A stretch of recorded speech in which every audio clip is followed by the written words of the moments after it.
Bismillahirrahmanirrahim. Assalamualaikum warahmatullahi wabarakatuh.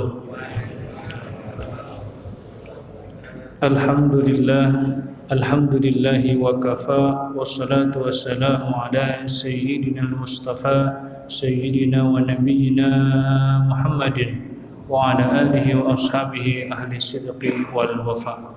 Ashhadu an la ilaha illallah wahdahu la syarika lah wa ashhadu anna sayyidana Muhammadan abduhu wa rasuluh la nabiyya ba'dah. Allahumma salli wa sallim ala hadha an-nabiyyil karim wa imamil anbiya'i wal mursalin habibi rabbil alamin sayyidina Muhammadin wa ala alihi wa ashabihi al-ghurril mayamin. Sadaqallahul azim. Faqala ta'ala fil Qur'anil karim, a'udzu billahi minasy syaithanir rajim. Wa lanabluwannakum bisyai'in minal khaufi wal ju' wa naqsin minal amwali wal anfusi wath thamarat wa basyyiris sabirin alladzina idza asabathum musibah qalu inna lillahi wa inna ilaihi raji'un. Sadaqallahul azim wa sadaqa rasuluhun nabiyyul habibul karim wa nahnu ala dzalika minasyahidin wasyakirin walhamdulillahi rabbil alamin. Yang sama saya hormati Ketua DKM Masjid Al-Ittihad beserta jajarannya, para ustadz wal asatid, para alim ulama, para jamaah hadirin shaimin shaimat yang insyaallah tidak dapat saya sebutkan namanya satu persatu, insyaallah tidak akan mengurangi rasa ta'zim dan mahabbah saya kepada antum sekalian. Pertama, yang paling utama, mari sama-sama kita panjatkan puja puji serta rasa syukur kita kehadirat Allah Subhanahu wa taala sampai hari ini, malam ini, detik ini, alhamdulillah kita semua masih diberi kesempatan oleh Allah Subhanahu wa taala untuk dapat melaksanakan salat Isya berjamaah yang dilanjutkan dengan salat tarawih dan witirnya. Mudah-mudahan serangkaian aktivitas ibadah kita dari mulai bulan Ramadan awal hingga hari ini, hingga saat ini senantiasa diterima oleh Allah Subhanahu wa taala. Salawat dan salam tetap tercurahkan ke haribaan junjungan Nabi kita Muhammad sallallahu alaihi wasallam, kepada para keluarganya, para sahabat-sahabatnya, para pengikutnya. Fa insyaallah mudah-mudahan kita semua termasuk dan tergolong di dalamnya. Amin. Allahumma amin. Hadirin shaimin wal shaimat rahimakumullah. Saya ingin mengutip, ada beberapa kriteria manusia atau tingkatan manusia menurut tabi'in, yakni Syekh Muhammad bin Shalih Al-Utsaimin. Beliau mengatakan bahwasanya ada 4 tingkatan manusia ketika tertimpa musibah. Sejatinya hidup ini adalah ujian bagi kita semua yang hidup, bagi yang masih bernyawa, karena sudah Allah nukilkan dalam Al-Quran.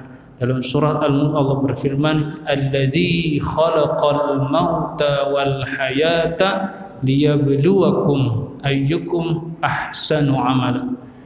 Tegas Allah sampaikan di ayat tersebut bahwasanya Allah jadikan kehidupan, kematian tidak lain dan tidak bukan melainkan untuk menguji siapa manusia yang paling baik amal kebaikannya.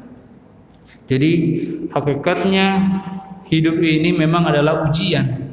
Yang sakit diuji, yang sehat pun diuji, yang kaya diuji, yang miskin pun diuji, yang tertimpa musibah diuji, yang sedang berbahagia pun semua diuji. Karena semua akan dimintai pertanggungjawaban oleh Allah Subhanahu wa taala. Sebagaimana dalam surat Yasin, "Al-yauma nakhtimu ala afwahihim wa tukallimuna aydihim wa tashhadu arjuluhum bima kanu yaksibun."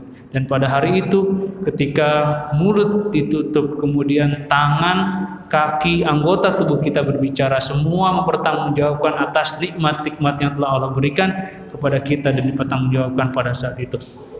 Baik, menurut Syekh Muhammad bin Shalih Al-Utsaimin mengatakan bahwasanya 4 tingkatan atau 4 kriteria manusia pasti ini ada di antara kita. Tinggal bagaimana kita menyikapi dan muhasabah, merenungkan diri kita termasuk di bagian yang mana dari keempat kriteria tersebut. Yang pertama adalah manusia yang berputus asa. Dalam surat Yusuf Allah berfirman, "Wala tayasu mir rauhillah." Janganlah kalian wahai umat manusia berputus asa dari rahmat Allah. Wala yayasu mir rauhillah illal qaumil kafirin. Tidaklah orang yang berputus asa dari rahmat Allah melainkan orang-orang kafir. Jadi Allah sudah ingatkan dalam ayat Al-Qur'an, Quran surat Yusuf, bahwasanya jangan sampai kesulitan dalam hidup ini, musibah ini menjadikan kita lemah. Walaupun hakikatnya sifat manusiawi itu pasti ada pada diri manusia. Setiap orang yang mengalami musibah, mengalami keburukan, kesulitan pasti akan mengeluh dalam dirinya. Ada rasa manusiawi yang tumbuh, yang ditampakkan oleh mereka. Tapi jangan terlalu mendramatisir. Allah mengatakan dalam surat Al-Ma'arij, "Innal insana khuliqa halu'an." Allah ciptakan manusia itu bersifat keluh kesah. Memang sudah hakikatnya manusia seperti itu, jamaah. Jadi tinggal bagaimana kitanya menyikapi dalam setiap situasi dan kondisi, kembalikan itu lagi kepada Allah Subhanahu wa taala. Selanjutnya ayat tersebut melanjutkan, idza massahu syarr jazu'an. Ketika manusia ditimpa musibah, maka ia akan berkeluh kesah. Ya Allah, rasanya hidup ini berat sekali untukku. Betapa banyak ujian, musibah yang aku alami. Padahal sejatinya musibah itu tidak terjadi pada diri individu tersebut, melainkan semua orang pun mengalami. Hanya saja kadarnya sudah Allah tentukan. Allah mengatakan, la yukallifullahu nafsan illa wus'aha. Tidak akan Allah membebani manusia tidak sesuai dengan kesanggupannya masing-masing. Kemudian wa idza massaul khair manu'an. Apabila manusia mendapatkan nikmat, maka ia akan amat kikir. Dulu waktu belum punya kelebihan rezeki, rasanya ingin sekali berbuat kebaikan, ingin sekali menafkahkan atau menginfakkan sebagian rezeki. Tapi tatkala sudah ada uangnya, sudah ada rezekinya, maka ia menjadi kikir. Itu sifat manusiawi. Sebagaimana dikatakan oleh Syekh Shalih Muhammad. Ya. Selanjutnya adalah orang yang bersabar atau manusia yang sabar. Allah sudah sebutkan dalam surat Al-Baqarah, ya ayyuhalladzina amanu ista'inu bis-sabri was-shalah innallaha ma'as sabirin. Sesungguhnya sangat luar biasa kedudukan orang yang bersabar, karena Allah berfirman dalam surat Al-Baqarah agar tetap bersabar dan meminta tolong dalam sholat. Bagaimana maksudnya ini? Jadi ketika seseorang sedang mengalami suatu musibah atau suatu permasalahan dalam hidup ini yang mungkin dia merasa sangat berat dalam hidupnya, tidak mampu menjalani ini, maka pertama adalah bersabar. Sabar artinya adalah menahan diri dari emosi, dari ketidaksenangan, dari ketidaksukaan terhadap apapun yang terjadi. Selanjutnya dilanjutkan dengan sholat.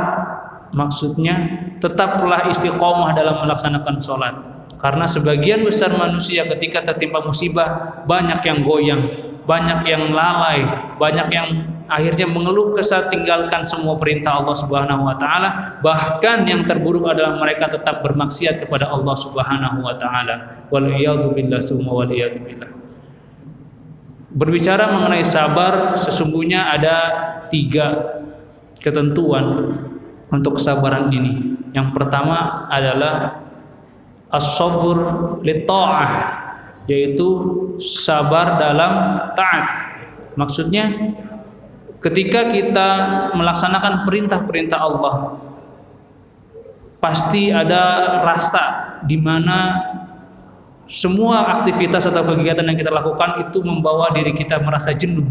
Itu adalah ujian bagi kita untuk bagaimana kita bisa istiqomah dan terus bersabar melaksanakan perintah-perintah Allah Subhanahu wa taala yang sudah Allah tentukan kewajibannya bagi kita.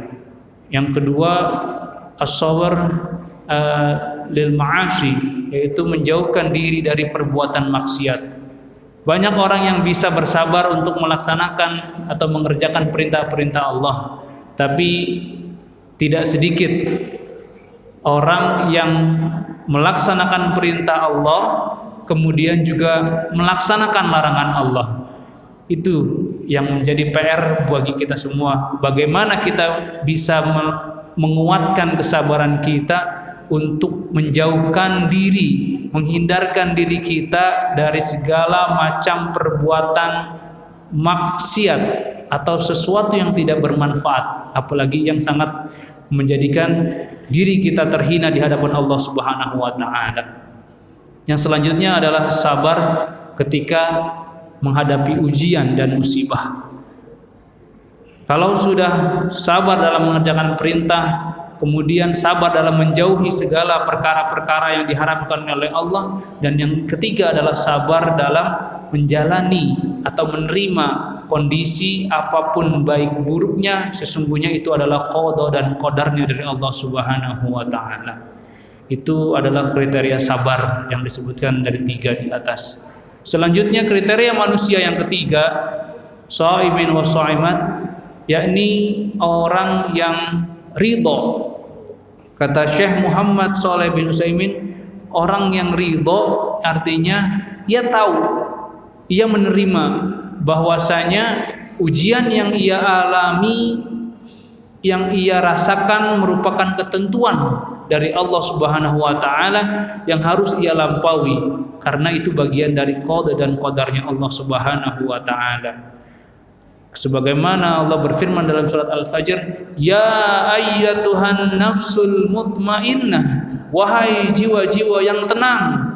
Jiwa yang tenang maksudnya jiwa-jiwa yang meridhoi apapun kondisi yang dialami dalam kehidupannya, baik ia berbahagia, baik ia mendapatkan kesulitan, baik ia dalam keadaan yang susah sekalipun, ia tetap ridho kepada Allah Subhanahu wa taala, karena ia yakin hidup ini memang adalah ujian bagi dia, bagi manusia dan bagi semua yang hidup di muka bumi ini.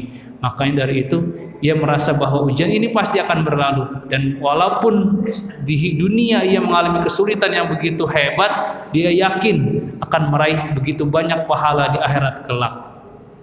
Selanjutnya yang terakhir adalah manusia yang bersyukur. Kata Syekh Shalih Muhammad Al-Utsaimin mengatakan bahwasanya sungguh aneh rasanya ketika orang tertimpa musibah namun ia masih bersyukur. Sangat bertolak belakang sepertinya menurut rasional kita atau nalar manusia. Tapi hakikatnya kedudukan seorang yang abdan syakura, hamba-hamba yang bersyukur di mata Allah itu, baik kondisinya apapun yang ia alami dalam kehidupannya, mau ia susah, senang, tidak suka, tidak menjalani hidup ini dengan baik, maka ia akan merasakan kenikmatan yang sesungguhnya. Dalam kondisi terjepit pun ia masih bersyukur, apalagi ketika ia merasakan kebahagiaan. Sungguh sangat luar biasa perkara orang mukmin.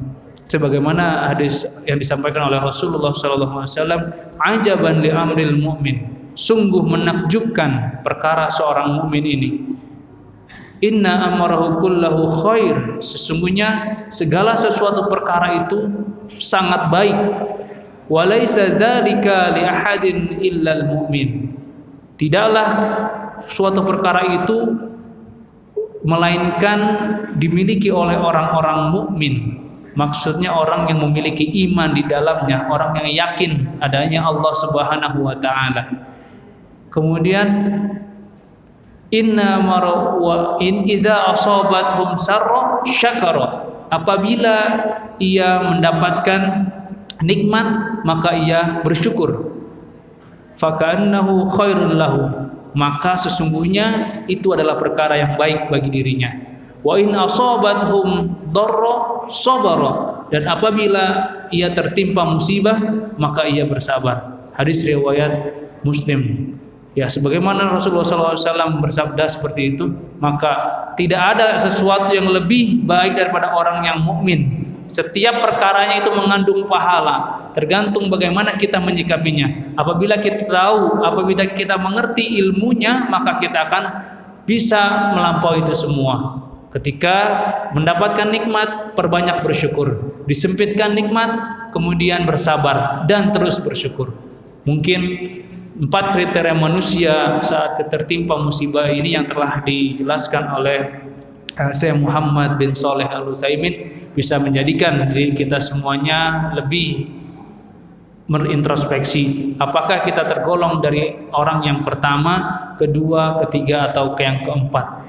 Kiranya apa yang dapat saya sampaikan bermanfaat bagi saya dan khususnya diri pribadi dan jamaah sekalian. Hadanallahu wa iyyakum ajma'in. Assalamualaikum warahmatullahi wabarakatuh.